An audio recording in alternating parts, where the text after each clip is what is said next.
میرے معزز بزرگوں اور بھائیوں، دنیا و آخرت میں کامیابی کا جو راستہ ہو سکتا ہے، اللہ رب العزت نے ہمیں قرآن کے اندر اس کی تعلیم دے دی۔ اللہ رب العزت ہماری اس کی طرف رہنمائی فرما دی ہے۔ اللہ رب العزت نے کائنات میں بسنے والے تمام مسلمانوں کو خطاب کر کے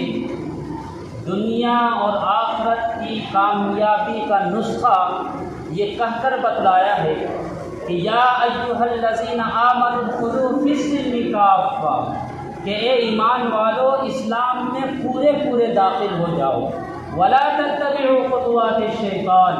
اور شیطان کے نقش قدم پر نہ چلو۔ انہ لکم عدو مبین، بلا شبہ وہ تمہارا کھلا دشمن ہے۔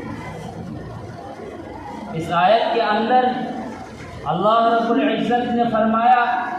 کہ تم اسلام کے اندر پورے داخل ہو جاؤ۔ اسلام میں پورے داخل ہونے کا کیا مطلب ہے؟ اسلام میں پورے داخل ہونے کا مطلب یہ ہے کہ تم دین کے ہر حصے پر عمل کرو۔ عبادت کا دین ہو، معاملات کا دین ہو، معاشرت کا دین ہو، اخلاق کا دین ہو، دین کے ہر حصے پر تم عمل کرو۔ اگر تم کچھ حصے کو لوگے، کچھ حصے کو چھوڑ دو گے تو نقصان میں رہو گے، گھاٹے میں رہو گے، خسارے میں رہو گے۔ قرآن کریم کے اندر یہودیوں کے بارے میں یہ بات آئی ہے کہ وہ اللہ کی کتاب کے کچھ حصے کو قبول کرتے تھے اور کچھ حصے کا انکار کرتے تھے۔ اللہ تعالیٰ ارشاد فرماتا ہے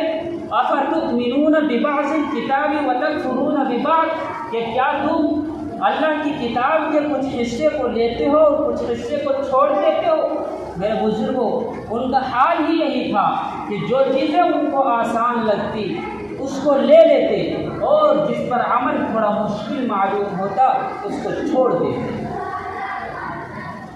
آج آپ دیکھیں گے کہ مسلمانوں نے بھی یہ طریقہ اپنا لیا ہے، مسلمانوں نے بھی یہ راستہ اختیار کر لیا ہے کہ وہ دین کے کچھ حصے کو لیتے ہیں اور کچھ حصے کو چھوڑ دیتے ہیں۔ میرے معزز بزرگوں اور بھائیوں، یہ راستہ، یہ طریقہ ہمارا اور آپ کا کامیابی کا نہیں ہو سکتا۔ آخرت میں وہ شخص کامیاب نہیں ہو سکتا جو آدھے ادھورے دین پر عمل کرتا ہو۔ کامیابی تو اس کے لیے ہے جو پورے دین پر عمل کرے، دین کے ہر حصے پر عمل کرے۔ یا ایھا الذین آمنوا ادخلوا فی السلم کافۃ، اے ایمان والو اسلام کے اندر پورے داخل ہو جاؤ۔ مولانا جلال الدین رومی رحمۃ اللہ علیہ اپنی کتاب کے اندر ایک واقعہ لکھا ہے کہ پرانے زمانے میں ایک شخص اپنے جسم کے اوپر تصویر بنانے کے لیے ایک تصویر بنانے والے شخص کے پاس گیا۔ آپ نے دیکھا ہوگا کہ آج بھی لوگ جو ہے اپنے جسم کے اوپر تصویریں بناتے ہیں، کوئی شکل بنواتے ہیں، کسی جاندار کی تصویر بناتے ہیں۔ ہمارے یہاں مسلمانوں کے یہاں تو الحمدللہ یہ چیز نہیں ہے، لیکن غیر مسلموں کے یہاں اب بھی یہ چیز آپ کو دیکھنے کو ملے گی۔ وہ لکھتے ہیں کہ ایک شخص ایک تصویر بنانے والے کے پاس گیا اور جا کر کے کہا کہ میری پیٹھ کے اوپر شیر کی تصویر بنا دے۔ چنانچہ تصویر بنانے والے نے کہا کہ ٹھیک ہے بیٹھ جاؤ۔ چنانچہ جب اس تصویر بنانے والے نے اپنے اوزار کو اس کی پیٹھ پر رکھا، اس کو تکلیف ہوئی تو وہ کہنے لگا کہ بھائی کیا بنا رہے ہو؟ مجھے تکلیف ہو رہی ہے۔ کہا کہ دم بنا رہا ہوں، پونچھ بنا رہا ہوں۔ کہا کہ بہت تکلیف ہو رہی ہے، بغیر دم کے ہی شیر بنا دو۔ اس نے کہا کہ ٹھیک ہے۔ پھر اپنے اوزار کو اس کی پیٹھ پر رکھا، اس کو تکلیف ہوئی۔ اس نے کہا کہ بھائی کیا بنا رہے ہو؟ کہا کہ آنکھ بنا رہا ہوں۔ کہا کہ بہت تکلیف ہو رہی ہے، بغیر آنکھ کے شیر بنا دو۔ پھر اس نے اوزار اپنے رکھا اس کی پیٹھ پہ، پھر اس کو تکلیف ہوئی، پھر اس نے وہی سوال کیا کہ بھائی کیا بنا رہے ہو؟ بہت تکلیف ہو رہی۔ کہا کہ پیر بنا رہا ہوں۔ تو اس نے کہا کہ بہت تکلیف ہو رہی ہے، ایک آدھ پیر اگر نہ بھی ہو تو چلے گا، ایک آدھ پیر کے بغیر بھی جو ہے وہ شیر بنا دے۔ جب یہ بات اس تصویر بنانے والے نے سنی تو پیچھے سے ایک زور کی لات ماری اور کہا کہ کمبخت، بغیر دم، بغیر آنکھ، بغیر کان اور بغیر پیر کے بھی کہیں شیر ہوتا۔ یہ بات لکھنے کے بعد، یہ واقعہ لکھنے کے بعد حضرت مولانا روم رحمۃ اللہ علیہ آگے جو بات تحریر فرماتے ہیں، آگے جو بات لکھتے ہیں، اس کے اندر ہمارے اور آپ کے لیے سبق ہے، اس کے اندر ہمارے اور آپ کے لیے پیغام ہے۔ آج سے تقریباً 700 سال پہلے وہ یہ واقعہ لکھتے ہیں کہ جس طریقے سے وہ شخص بغیر دم کے، بغیر پیر کے، بغیر آنکھ کے، بغیر کان کے شیر بنوانا چاہتا تھا، آج کے مسلمانوں کی بھی حال یہی ہے کہ وہ بغیر ہاتھ پیر کے اسلام پر عمل کرنا چاہتے ہیں۔ کیا مطلب؟ یعنی اسلام کے کچھ حصے کو لیتے ہیں اور کچھ حصے کو چھوڑ دیتے ہیں، بقیہ حصے کو نظر انداز کر دیتے ہیں۔ میرے معزز بزرگوں اور بھائیوں، اگر ایک شخص مسجد کے اندر نماز پڑھ رہا ہے، 5 وقتہ نمازی ہے، لیکن اس کی زبان کے بول میٹھے نہیں ہیں، اس کے اخلاق اچھے نہیں ہیں، اور اس کے گفت و شنید کے جو ہیں وہ طریقہ اچھا نہیں ہے، اس کے معاملات اچھے نہیں ہیں، اور اس کا رہنے سہنے کا ڈھنگ اور سلیقہ اچھا نہیں ہے، اور اس کی تجارت اسلامی ضابطے کے مطابق نہیں ہے، اور پھر وہ اپنے آپ کو کامیاب سمجھ رہا ہو، لوگ بھی اس کو کامیاب کہہ رہے ہوں، لیکن قسم بخدا وہ اللہ کی نگاہ میں کامیاب نہیں ہو سکتا۔ ارشاد فرمایا گیا کہ تم اپنی زندگی کے ایک ایک حصے کو، تم اپنی زندگی کے ہر پہلو کو، خلوت میں ہو، جلوت میں ہو، گھر میں ہو، بازار میں ہو، کھیت میں ہو، کھلیان میں ہو، دین کے مطابق کر لو، اور دین ایمان جن راہوں پر عمل کرنے کا حکم دیتا ہے ان راہوں کو اختیار کرو۔ یہاں تک ارشاد فرمایا گیا کہ اگر تم پیٹ بھر کر کھا رہے ہو، شکم سیر ہو کر کھا رہے ہو، اور تمہارا پڑوسی بھوکا رہ رہا ہو، پڑوس میں رہنے والے بچے بھوکے رہ رہے ہوں، تو تم سب کچھ ہو سکتے ہو مگر سچا مسلمان نہیں ہو سکتے۔ اس لیے کہ اللہ کے پیغمبر نے ارشاد فرمایا من کان یؤمن باللہ والیوم الآخر فلیکرم جارہ، کہ جو شخص اللہ پر اور آخرت کے دن پر یقین رکھتا ہو، ایمان رکھتا ہو، اس کو چاہیے کہ وہ اپنے پڑوسی کا اکرام کرے۔ دین صرف اتنے حصے کا نام نہیں ہے کہ اللہ کے وجود کا یقین رکھا جائے، اللہ کے وجود پر ایمان لایا جائے، نہیں، اللہ کو بھی مانا جائے اور اللہ کی بھی مانا جائے، تب ہمارا ایمان مکمل ہو سکتا ہے۔ ایک حدیث پاک کے اندر اللہ کے نبی صلی اللہ علیہ وسلم نے ارشاد فرمایا کہ من کان یؤمن باللہ والیوم الآخر فلیکرم ضیفہ، کہ جو شخص اللہ پر اور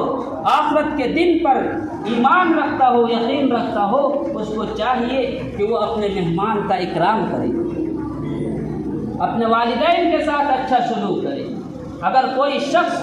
پوری زندگی جو ہے تہجد پڑھے، ذکر و اذکار کا اہتمام کرے اور قرآن پاک کی تلاوت کرے، اپنے وضع قطع کو اسلامی ضابطے کے مطابق رکھے، لیکن اپنے والدین کو وہ خوش نہ رکھ سکے، ایسا شخص بھی اللہ کی نگاہ میں سچا مسلمان نہیں ہو سکتا۔ جو والدین کی خدمت نہ کرتا ہو، جو اپنے والدین کا، اپنے ماں باپ کا احترام نہ کرتا ہو، جو اپنے ماں باپ کی عزت نہ کرتا ہو، جو اپنے والدین کی اطاعت نہ کرتا ہو، ان کے حکم کو بجا نہ لاتا ہو، ایسا شخص جو ہے اللہ کی نگاہ میں سچا مسلمان نہیں ہو سکتا۔ نبی پاک صلی اللہ تعالی علیہ وسلم تشریف رکھتے ہیں،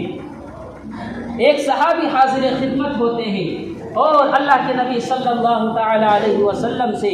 سوال کرتے ہیں من احق الناس بحسن صلتی یا رسول اللہ صلی اللہ علیہ وسلم، کہ اے اللہ کے رسول صلی اللہ علیہ وسلم، کائنات میں میرے سب سے زیادہ حسن سلوک کے مستحق اور حقدار کون ہیں؟ اللہ کے پیغمبر صلی اللہ علیہ وسلم نے فرمایا امک کا، تمہاری ماں۔ پھر یہی سوال کیا اس صحابی نے، پھر یہی جواب دیا اللہ کے رسول نے، پھر یہی سوال کیا، پھر یہی جواب دیا۔ گویا کہ آپ نے بتایا کہ کائنات کے اندر اللہ اور اس کے رسول کے بعد اگر تمہارے اوپر کسی کا سب سے بڑا حق ہے تو وہ تمہارے ماں باپ ہیں، تمہاری ماں ہے۔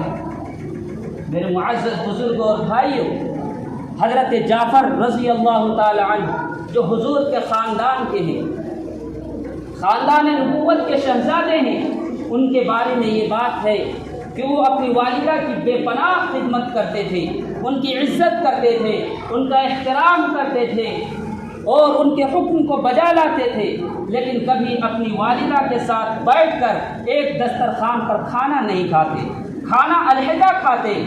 الگ کھاتے، لیکن کبھی اپنی ماں کے ساتھ بیٹھ کر ایک دسترخوان پر کھانا نہیں کھاتے۔ کسی نے پوچھا کہ حضرت کیا بات ہے، آپ اپنی ماں سے اس قدر محبت کرنے والے ہیں، ان کی خدمت کرنے والے ہیں، ان کے حکم کو بجا لانے والے ہیں، ان کا احترام کرنے والے ہیں، لیکن آپ کبھی اپنی والدہ کے ساتھ، اپنی ماں کے ساتھ بیٹھ کر ایک دسترخوان پر کھانا نہیں کھاتے، کیا وجہ ہے؟ حضرت جعفر رضی اللہ تعالی عنہ نے کیسی حیرت انگیز جواب دیا، ذرا توجہ سے سنیے گا۔ حضرت جعفر رضی اللہ تعالی عنہ حضور کے خاندان کے ہیں، خاندان نبوت کے شہزادے ہیں، ارشاد فرماتے ہیں کہ میرا بھی دل بہت چاہتا ہے کہ میں اپنی ماں کے ساتھ بیٹھ کر ایک دسترخوان پر کھانا کھاؤں، لیکن پھر مجھے یہ خیال آتا ہے کہ میں اور میری ماں ایک دسترخوان پر بیٹھے ہوئے ہوں، کھانے کی چیزیں دسترخوان پر رکھی ہوئی ہوں، میری ماں کی نگاہ کسی چیز پر پڑ جائے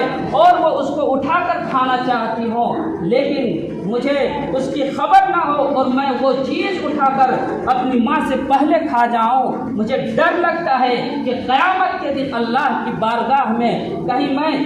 اپنی ماں کا نافرمان نہ شمار کیا جاؤں۔ مجھے ڈر لگتا ہے کہ کہیں اس پر میرا شمار ان لوگوں میں نہ ہو جائے جو اپنی ماں کی نافرمانی کرنے والے، اپنے والدین کی نافرمانی کرنے والے اور اپنی ماں کی اطاعت اور اپنے باپ کی اطاعت سے انحراف کرنے والے ہیں۔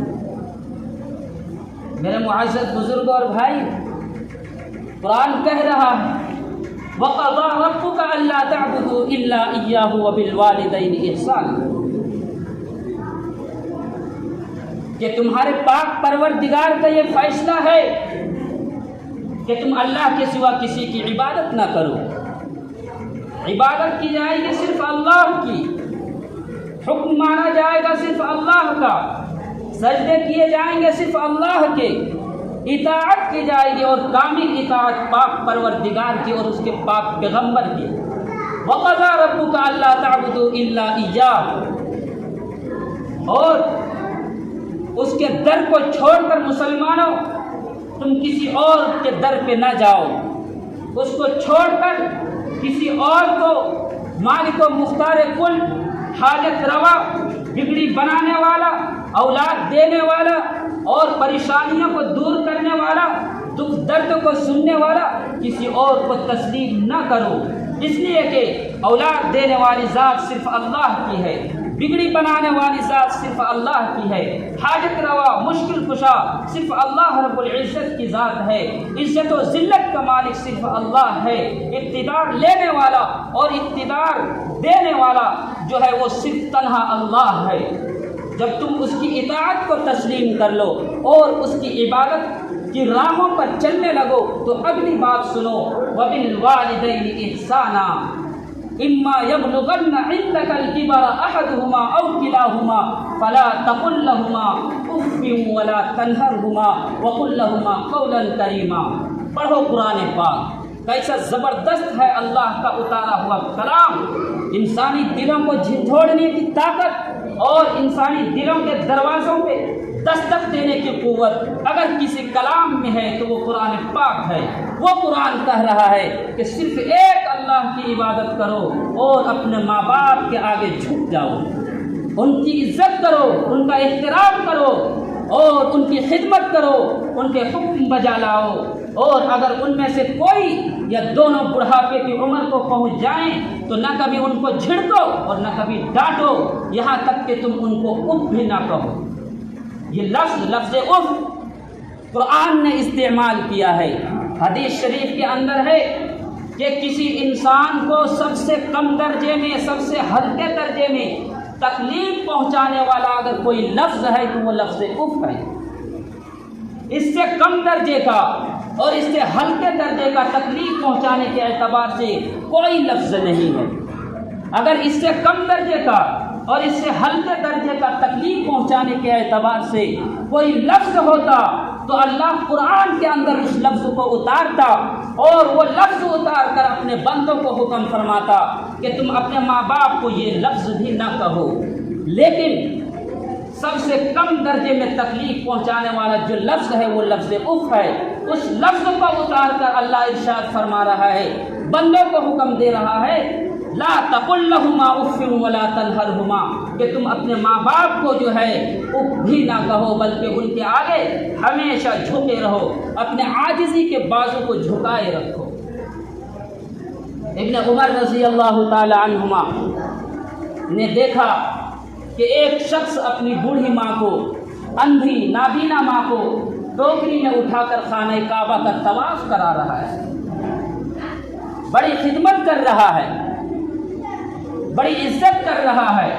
بڑا احترام کر رہا ہے۔ ان کے دل میں قدر کا جذبہ پیدا ہوا۔ جب وہ نوجوان طواف کرا کر فارغ ہوا، ابن عمر رضی اللہ تعالی عنہما کے پاس آیا اور آ کر کے عرض کیا کہ میں بہت دور دراز علاقے کا رہنے والا ہوں، بہت دور دراز علاقے سے تعلق رکھنے والا ہوں، میں وہاں سے اپنی ماں کو ٹوکری میں اٹھا کر پیدل لے کر کے آیا ہوں۔ میری ماں کو حج کی خواہش تھی، میں نے بہت ساری پریشانیوں کو، تکلیفوں کو، مصیبتوں کو جھیل کر میں اپنی ماں کو لے کر آیا اور حج کرایا۔ دوران سفر میرا ایسی گرم زمینوں سے بھی گزر ہوا کہ اگر وہاں چنے کے دانے ڈال دیے جاتے تو وہ بھی بھن اٹھتے۔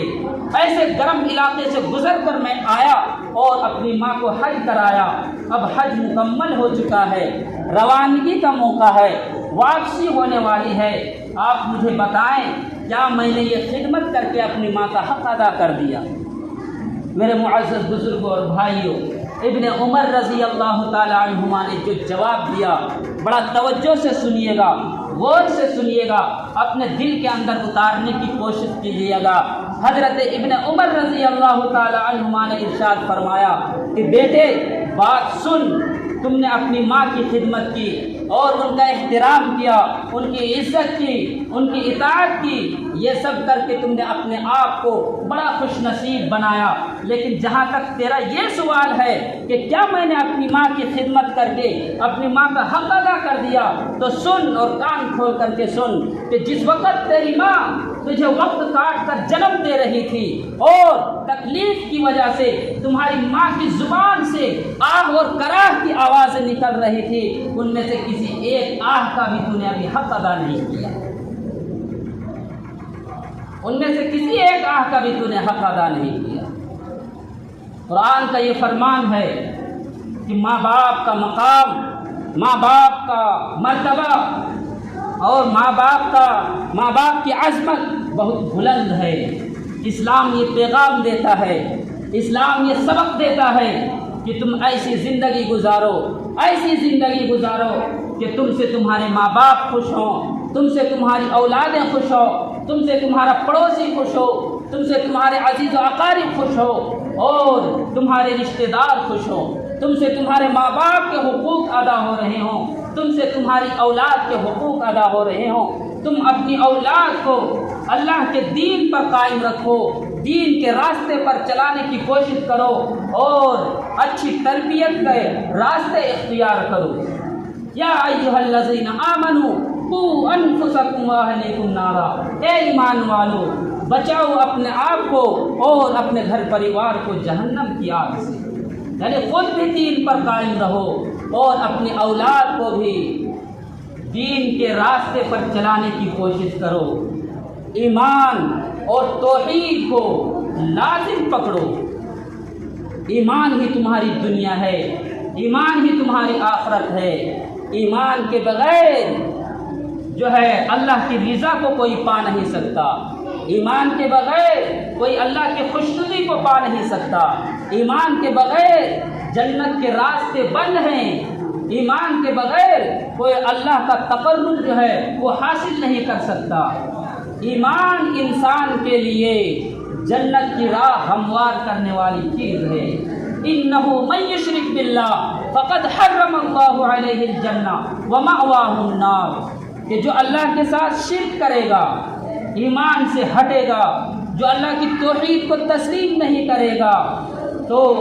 جو ہے اللہ اس کے اوپر جنت کو حرام اور دوزخ اس کا ٹھکانہ بنا دے گا۔ ایمان ہی کے ذریعے دنیا اور آخرت کی کامیابی کو حاصل کیا جا سکتا ہے۔ ارشاد ہو رہا ہے، یا ایھا الذین آمنوا قوا انفسکم واہلیکم نارا، اے ایمان والو بچاؤ اپنے آپ کو اور اپنے آل اولاد کو جہنم کی آگ سے۔ آج یہ کفر و ارتداد کی لہریں جو چل رہی ہیں اور اس کا شکار مسلم لڑکے اور خاص طور سے مسلم لڑکیاں، مسلم شہزادیاں، مسلمانوں کی بیٹیاں جو ارتداد کے راستے پر جا رہی ہے، اس کی بنیادی وجہ یہ ہے کہ ماں باپ نے اولاد کی تربیت میں کمی کی، ماں باپ نے اپنی اولاد کو دینی تعلیم سے دور رکھا، ماں باپ نے اپنی اولاد کو قرآن و حدیث کی تعلیم سے دور رکھا، ماں باپ نے اپنی اولاد کو اللہ کے احکامات و ہدایات اور رسول اللہ صلی اللہ علیہ وسلم کی تعلیمات سے روشناس نہیں کرایا۔ یہی وجہ ہے کہ ماحول کے فتنے آج انہیں نکل رہے ہیں، بے حیائی کا شیطان سر چڑھ کے بول رہا ہے اور شہوتوں لذتوں کی تلاش میں دوسری راہوں پر جا رہی ہے۔ میرے بزرگوں اور بھائیوں، یاد رکھیے گا، اسلام نے حیا کی جو چہار دیواری قائم کی ہے، اس دیوار کو اگر ہم گرائیں گے، اس دیوار کو اگر ہم گرانے کی کوشش کریں گے تو پھر ایمان کے بعد کفر کے راستے ہمارے لیے کھلیں گے، ہدایت کے بعد ضلالت کی راہیں کھلتی چلی جائیں گی۔ آج ہمارے گھر کا، ہمارے سماج کا، ہمارے معاشرے کا، ہماری سوسائٹی کا وہ ماحول نہیں رہا جو ہونا چاہیے۔ ارتداد کی لہریں یہ اسی وقت رکے گی جب ماں باپ اپنی ذمہ داری کو سمجھیں گے، جب ماں باپ اپنی اولاد کی صحیح تربیت کریں گے، جب ماں باپ اپنی اولاد کو دینی تعلیم سے آراستہ کریں گے، جب ماں باپ اپنی اولاد کو قرآن و حدیث کی تعلیم دلوائیں گے۔ یہ ارتداد کی لہریں اسی وقت رکیں گی جب ماں باپ اپنی اولاد کو اللہ کے احکامات و ہدایات اور رسول اللہ کی تعلیمات سے روشناس کرائیں گے۔ جب ہم اپنے گھروں کے اندر ایمان کا مذاکرہ کریں گے، جب ہم لوگوں کو ایمان کی دعوت دیں گے، جب دین کی دعوت کو عام کیا جائے گا اور یہ پیغام دیا جائے گا کہ ہمارا مرنا جینا سب اللہ کے لیے ہے، تب یہ راستے بند ہو سکتے ہیں۔ یا ایھا الذین آمنوا اتقوا اللہ حق تقاتہ ولا تموتن الا وانتم مسلمون۔ ارشاد ہو رہا ہے کہ اے ایمان والو، اللہ سے ڈرو جیسا کہ اس سے ڈرنے کا حق ہے، اور تمہیں موت نہ آئے مگر اس حال میں کہ تم پکا سچا مومن ہو، اس حال میں کہ تم مسلمان ہو۔